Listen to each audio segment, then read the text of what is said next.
A few months ago, the World Players Union published a study that revealed that mental health issues are significantly more widespread amongst current and former footballers than the general population. Their research identified injuries and the subsequent isolation of players from their clubs as one of the leading causes for these issues.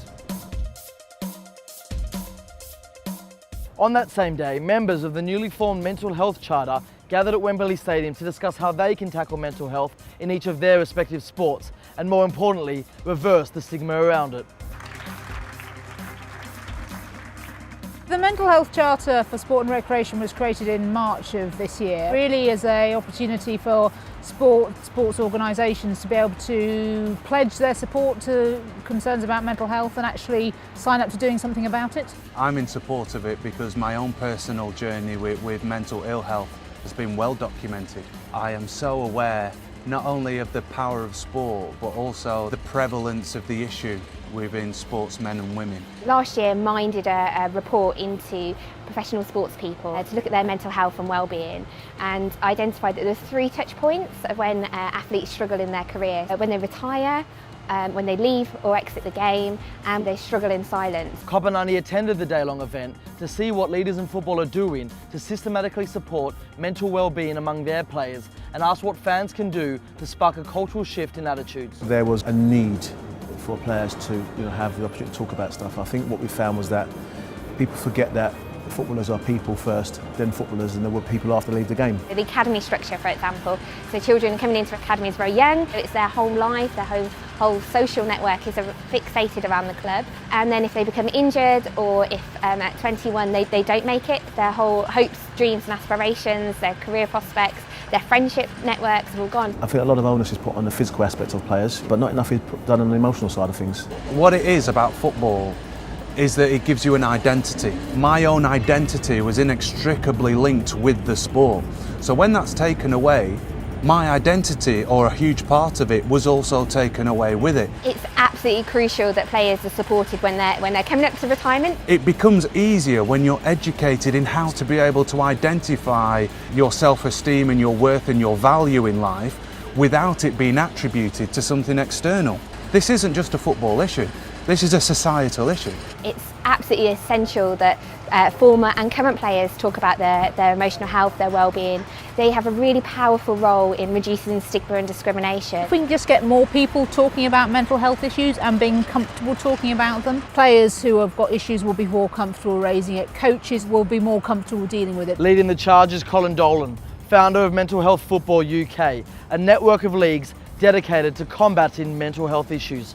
With the help of Everton in the Community, the organisation that helped him get back on his feet, Dolan organises an annual competition with clubs across the UK in the spirit of solidarity and mental fitness and well-being.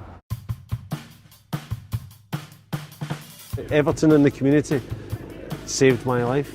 I would have been in the gutter or be dead if it wasn't for the football. The nature of modern life means that everybody's living with higher levels of stress and insecurity, and yet the services that are there for people, the support hasn't caught up. We need to have a much bigger focus on mental health as a society, and actually football's a great vehicle to bring that message forward.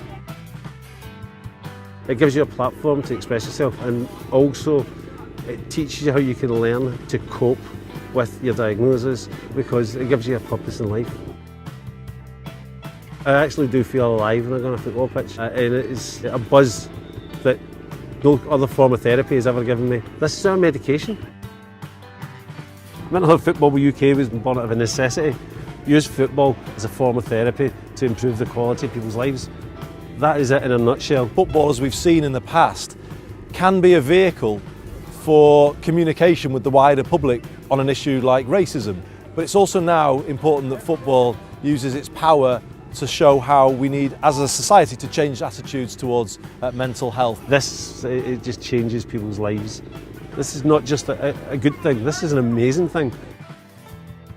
If you were to pull a hamstring or twist an ankle, the first thing you do is you go to your physio. And what we want the players now to do and feel comfortable about is, if you have a mental health or wellbeing problem, we want you to come forward to us. What we want to see is that clubs, coaches, managers across the entire game really embracing this work and talking positively about mental health and well-being. My journey is incredibly different to thousands of other journeys that go on out there. It's irrelevant how many people know about what's going on in your personal and psychological life.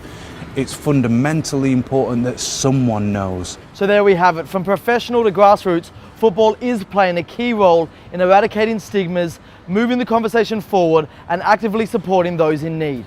However, it doesn't stop there. Like Clark Carlisle said, everyone suffers from mental health issues differently, but regardless of circumstances, it's fundamental that someone's aware when our mental health suffers. And the responsibility lies within each and every one of us to help out those closest to us when we know they're suffering. If you enjoyed the video, like it, and most importantly, subscribe to COPA 90. Let us know in the comments if you're affected by these issues and if you'd like to see COPA 90 touch on more of the same subject.